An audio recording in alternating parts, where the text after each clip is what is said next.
Well, hello and welcome back to the Truth series where we're talking really uncomfortable topics, honestly. My name is Evan Black, this is Timothy Revels, and this is Frank Robinson. And we're going to jump right into the topic today. Today, we're going to define some terms, and the first term that we want to define is bias. What does bias mean? Well, the dictionary definition of bias is prejudice for or against something in favor of, typically when it's unfair. So how I define that to myself is people take their personal preferences and they lean toward or against, even if the thing they lean toward isn't necessarily the best thing, or if they were to judge it as the best. They just have a liking or a preference for it. Group of people based on, it could be race, religion, just what they tend to like. So bias, I think we all have it. I think it's something that's sort of innate. We like what we like. I think we are, influenced by our environment, the way we grew up and things about what we like. But bias inherently isn't necessarily the worst thing if we understand and recognize that it's there. Yeah, that's good. Frankie, you got anything to add to that? Yeah, I was concerned that I would just do something either off the top of my head or have a fuzzy definition. So I actually looked it up and wanted to add a little bit to what you had. The phenomenon of implicit bias refers to societal input that escapes conscious detection, paying attention to helpful biases while keeping negative, prejudicial, or accidental biases in check. It requires a delicate balance. So bias, it's a natural inclination for or against an idea, an object, a group, or individual. And it's often learned and it's highly dependent on variables like a person's socioeconomic status, race, ethnicity, educational background, and so forth. At the individual level, bias can negatively impact someone's personal and professional relationships. At a societal level, and I think that's where we are concerned, it can lead to unfair persecution of a group, such as the Holocaust and slavery. And so a question may be asked about what causes people to be biased. And starting at a young age, there's something called an in-group and an out-group. And on the plus side, they can gain a sense of identity. This is who I belong to, and there's safety here. But when bias is taken to the extreme, it can foster an us versus them type of mentality, and it can lead to harmful things, to harmful prejudices, harm towards other people. Yeah. So that in-group would be the group that you most connect with, resonate with. If you're looking at, a racial in-group or out-group or ethnic in-group or out-group, it'd be people that look like you or have the same ethnicity as you would be the in-group. The out-group would be those who... Everybody else. Us and them. Right. And there may be a place where that's useful. Yeah. But there's a place where it's destructive, where it has great destructive potential. There's an implicit bias study that I think really speaks to this. And Timothy, I love what you said. Like, when we recognize our bias, especially as followers of Jesus, we should be able to handle those bias in a way that is unharmful. If I recognize that I just prefer friends who like sports, there's nothing really wrong with that, unless, then that goes to an extreme, as you said, where it could be harmful in other ways. I think the danger in bias is when we have these biases that we don't recognize. Right. So there's this implicit bias study that shows that all of us have different biases that we're even unaware of, that are unconscious even to us many times, and product of our environment, product of how we grew up, product of culture, of media, of all these different factors. And those can be really dangerous. I think on my car and on our automobiles, they design them with headlights. And David said, your word is a lamp unto my feet, a light unto my path. Those headlights show us where the road is, but the headlights don't steer the car. And I think that we are responsible when God gives us light on those things we've been blind to, or we were unaware of, or maybe we just disregarded, that if he gives us light, we are responsible to get on that road, on that path, so that we can continue in the light that he's given us. Yeah, that's really good. So I think that coming from a minority in this country, we always think bias for our group and maybe bias against another group.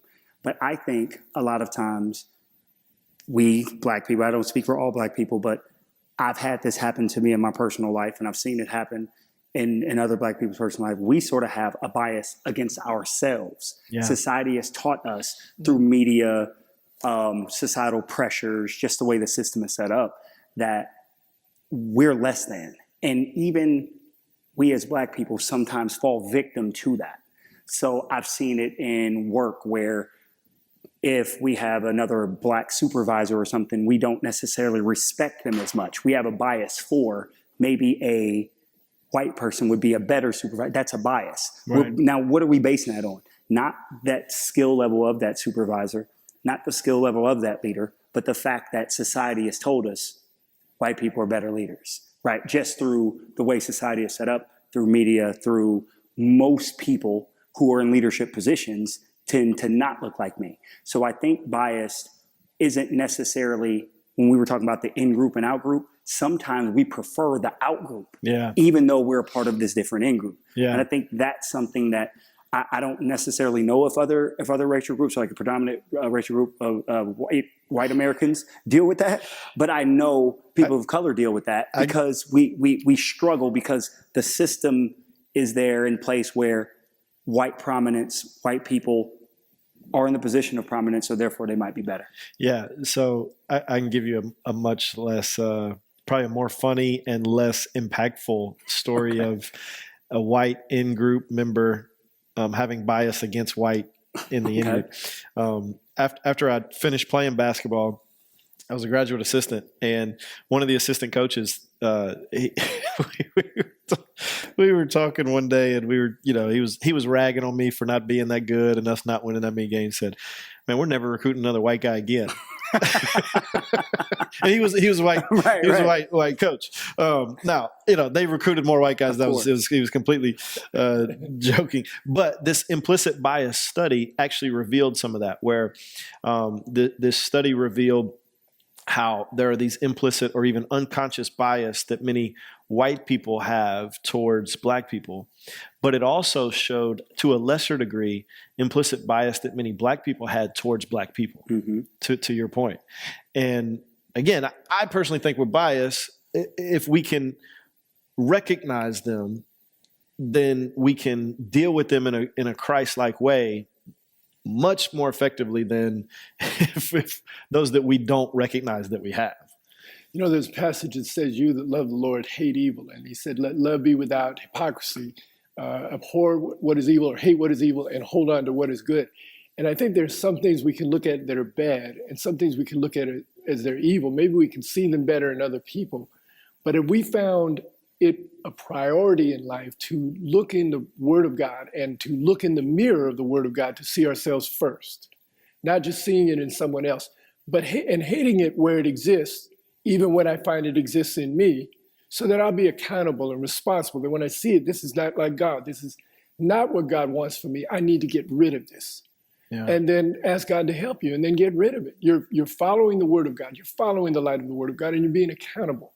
Right? Yeah, that's so good. That reminds me in James when it talks about the Word is basically a mirror. And so, a mirror will show us our flaws, but a mirror doesn't fix our flaws. Right.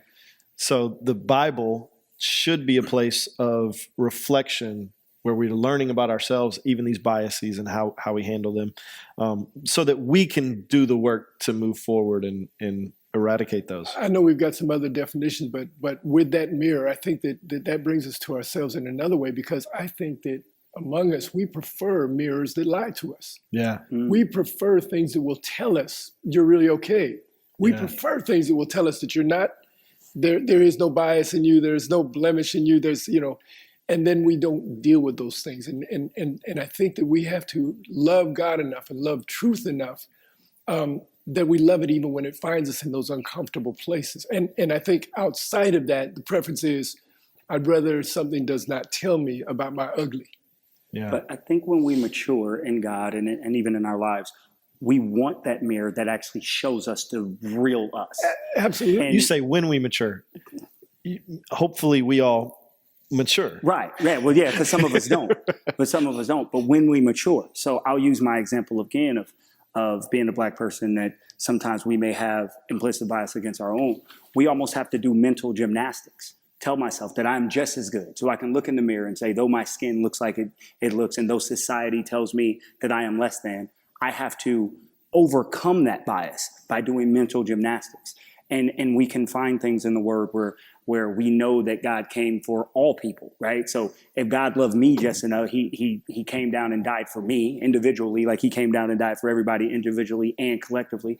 I'm reminded of the shepherd with the sheep that'll leave the 99 to go get the one. That lets me know that God came for me and for the entire flock. So we have to, as an oppressed people, meaning people who are sort of put down and or these biases are against typically, we have to do those mental gymnastics, look in that mirror, be honest with ourselves and say, where are the biases that I have against my own, right? And then where can I dig into the Word to find those things, love myself enough to realize that if God made them and they're beautifully and wonderfully made, then so am I. Yeah. So it's tough, but it's something we definitely have to do. Wow. That's good. Wow, Let's move on to discrimination. How would we define discrimination? Because bias is one level. I feel like discrimination is kind of that next step, that next level. I have a definition. No. I have a definition for discrimination: the unjust or prejudicial treatment of different categories of people or things, especially on the grounds of race, age, or sex. Discrimination is harmful and perpetuates inequality. That's good. One of the best definitions I've heard is it's simply action based on prejudice. You know, whenever we have these biases, when we have these prejudices, that is maybe one category. But then the moment that we begin to take action against that or with that or in line with that, then it becomes discrimination. I think in order to get to discrimination, even in bias, the same word keeps coming up: prejudice, right? And prejudice, prejudge, judging prematurely. I think that when we judge a particular group prematurely, before we get to know that group all the way, and also I think grouping is dangerous. I am not like all Black people. I am me. I am a Black person. I am a part of the group, but I am my own individual self. You all are not like all white people. You're a part of the white group, but you're your own individual selves. So I think we end up discriminating against a group, even though there's danger in that. And discriminating means treating them differently, well, worse differently. But I think you can discriminate even positively as well. If one group of people is being treated better, we always think about discrimination in the negative, right? So we discriminate against Black people, treat them worse.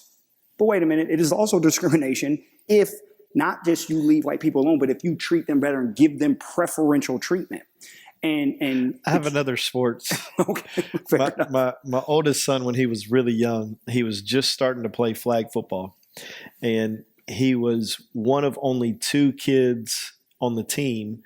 Actually, both kids on the team were mixed.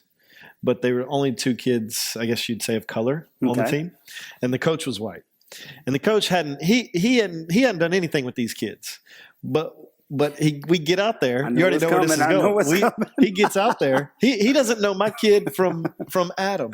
He gets out there and he's like, "Oh yeah, you're our running back. Give him the ball. Give him the ball." And so like 3 games in, my wife was like, "This isn't right. Like Isaiah gets the ball all the time. Like you just keep handing it to him."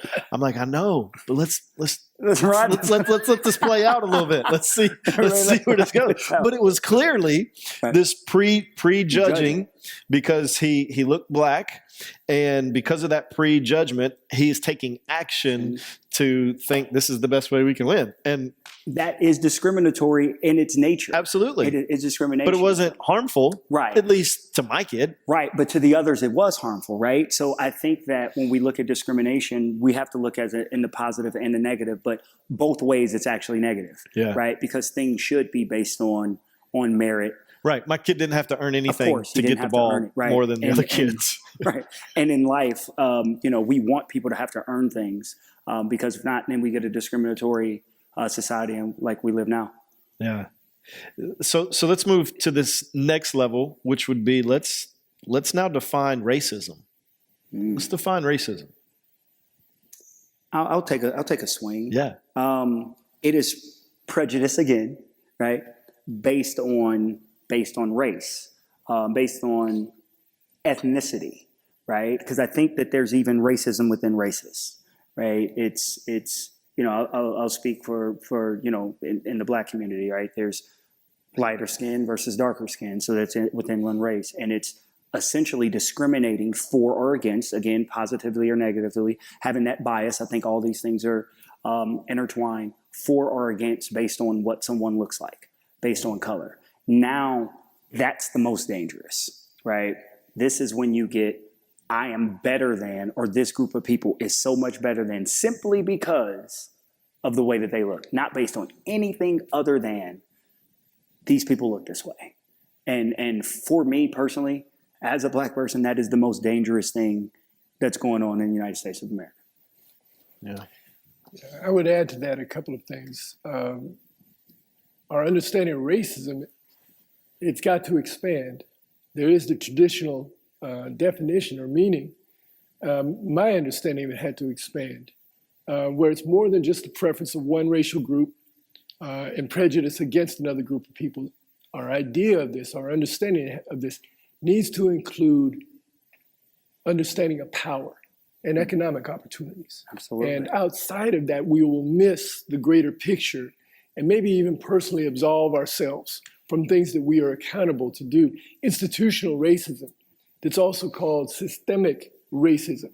It's a form of racism that's embedded as a normal practice in a society or an organization.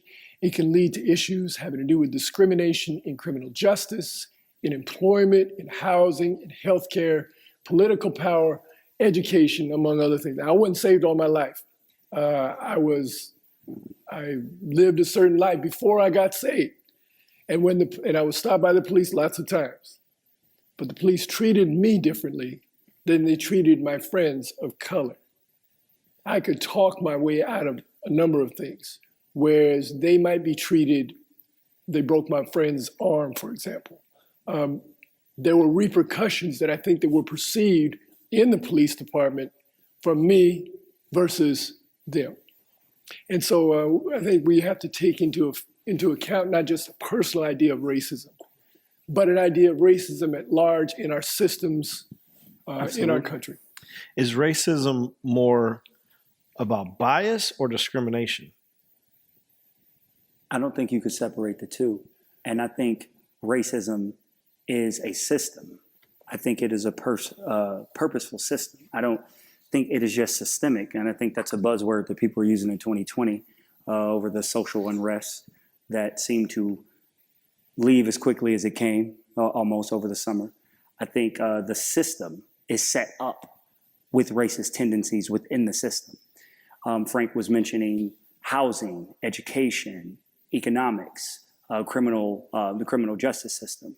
These things point to systematic things that are purposely, the system itself is set up. So I think you can't separate bias and discrimination, because discrimination is, again, a for or against. So in Frank's case, if he gets pulled over by the police in his younger years and he can talk his way out of it, that's the police are showing bias and discrimination for him. And then his friends of color, they try to talk their way out of it and it gets worse for them, right? That is showing discrimination, bias based on race. Therefore, the system itself is racist. So I don't think you can really separate the three. So when I was younger, there was a friend of mine that would say, Black people can't be racist. And I could not wrap my mind around that, because I thought racism was more about bias. No. Where what I've heard recently is there's another way to, I don't know how recent, but in my adult years, is racism we could define in a different way that says you can't actually be racist unless you have the power to act on it. Right. There it is. Which would then make racism more about discrimination than, I mean, it would include bias. It includes bias, yeah. But bias, you can have bias with no power to act on it. Right. Whereas discrimination, in order for me to discriminate against you, I have to have some power to be able to act on my bias. And I think it's more than just to the individual, right? Racism is a system. So I may, as a black person, may have power over a particular white person. But do black people in general in this country have power over white people? Absolutely not. We all know that. That's the easiest question we can answer. But I do believe that there's bias in it. I just think they're all mixed together. There's some portions of it bigger than others. So discrimination might be bigger than bias, but I think they're just all packed together. So when we talk about systemic and systematic, you hit on it a minute ago. Mm-hmm. Very simply, tell us the difference between systemic and systematic. So systemic is a part of the system. It's the system is going, and a part of the system is, okay, there's some racist tendencies, and it's interwoven within the system. Systematic is a purposeful system set up that way, right? Systemic is almost happenstance. This is just, it's happened because this is how things go. Systematic is, no, we purposely set it up. So the forefathers of this country purposely set up to where women couldn't vote, for example. That's systematic gender bias, right? Not systemic. That's not systemic. That is systematic. It is set up in the system for this not to work. So systemic might say the system is broken. Right. Systematic says, no, this is the way that it's working exactly how it's supposed to work. That's what I would argue. The system that we claim is broken is not broken. It is working well and probably better now than it ever has, right? The system itself is set up to be racist. It is working in the racist form. Therefore, it is not broken. It is systematic racism, not systemic racism. So following this Civil War, and you have Reconstruction, you have this period of time where you have freed slaves that can compete for jobs. Suddenly, there's been a shift in power that needs to be recaptured. So if we create vagrancy laws, so unemployed men of color are now criminals. We've criminalized their unemployment. Absolutely. We can now put specifically targeting them, making this systematic, not systemic. Right. Right? It was designed this way so that we can then put people who look like you in a prison because you don't have a regular job, because because there was no way to compete properly, there needed to be some kind of integration in terms of solving what the end of racism did. So here is how it gets planned out. We put such men in prison. And now we have another body of workers. They're in fact slaves. Because the 13th Amendment. Exactly. Right. In Never our abolished prison slavery. system. So it's operating the way it was designed, just on a super huge grand scale. And even one step further, if we have the vagrancy laws where it's illegal for a black person to be unemployed, right? Then it goes into the political system. This is why it's the system, right? Because what can't felons do? They can't vote, right? Now we set up a system to where it negatively affects, by discrimination, as we used earlier, a disproportionately larger population of people, right? So in this case, black people. Black people were jailed at a higher rate. Therefore, more black men in particular are jailed at a higher rate. Now are in prison. Now they're felons. Now they cannot vote. Now their political power is taken. Now it can be under the guise of this affects everyone. Right, the laws affects everyone, but who is enforcing the laws matter, right? So if you and I both break into a store, the law says we should go to jail for X amount of time. But statistics show that black people get more time for the same for the same crime as their white counterparts. Well, then if that is the case, then the person who's deciding how much time we get is a part of the system. Therefore, it is racist as well. And the system continues and it perpetuates. There's no equal application of the law in that setting and in other settings. Absolutely. And even to take that a step further, while that's also true, the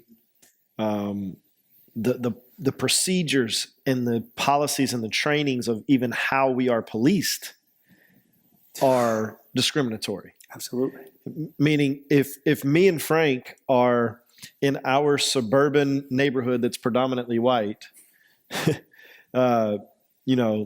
doing cocaine, and then you're in an inner city doing crack, not only is the crack going to get more time, more punishment, but in all likelihood, they're not even going to come and see what we're doing. We're over policed, right? We talked. Malcolm Gladwell. What did he talk about? Like 50% of the crime in America is committed on 5% of the streets, or something like that. There's every city. Yeah, in every city, it's some crazy stat like that. But so there's more. So that's amazing, though. More than 50% of crime in every city is committed on less than 5% of the streets. Right. But 100% of the streets are supposedly policed the same way. But we know that's not the case. So do you believe that it's only the 5% that's policed one way, and or is it?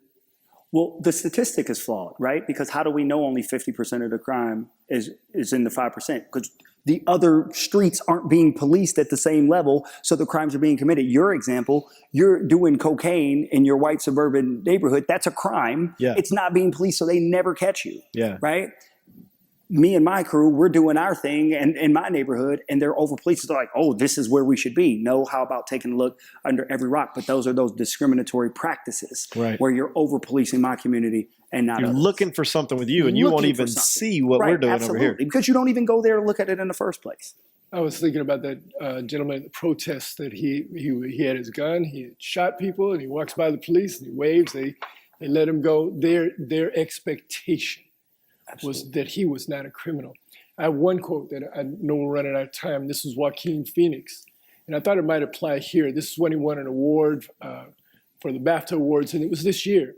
He said this, and I think we can apply it. He said, I think that we send a very clear message to people of color that you're not welcome here. I think that's the message that we're sending to people that have contributed so much to our medium and our industry, and in ways that we benefit from. I think it's more than just having sets that are multicultural. We have to do the really hard work to truly understand systemic racism. I'm part of the problem. I think it is the obligation of people that have created and perpetuate and benefit from a system of oppression to be the ones that dismantle it. That's on us. Yeah, that's really good. I'd like to close our time with Jeremiah chapter 12. I want to read a few verses, beginning in verse 1. Jeremiah says, righteous are you, O Lord, when I complain to you, yet I would plead my case before you. Why does the way of the wicked prosper? Why do all who are treacherous thrive? You plant them and they take root. They grow and produce fruit. You are near in their mouth and far from their heart. But you, O Lord, know me. You see me and test my heart towards you. Pull them out like sheep for the slaughter and set them apart for the day of slaughter. How long will the land mourn and the grass of every field wither? For the evil of those who dwell in it, the beasts and the birds are swept away, because they said, he will not see our latter end. Here you have Jeremiah essentially saying that these people who are unrighteous, their sin is not being caught up with them. Seemingly they're still prospering, but also that sin is permeating the land, and it's permeating essentially how they make their living. And it's the sin is permeating everything that has to do with those people in that time, in that place. And I feel like today, when we talk about bias, discrimination, and even racism, these are results of sin permeating not just individuals, but permeating our land, permeating our systems, and we're seeing systemic and systematic racism, sin going through rampant.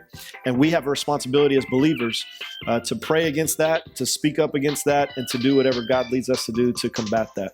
Thank you so much for watching. We can't wait to see you next time.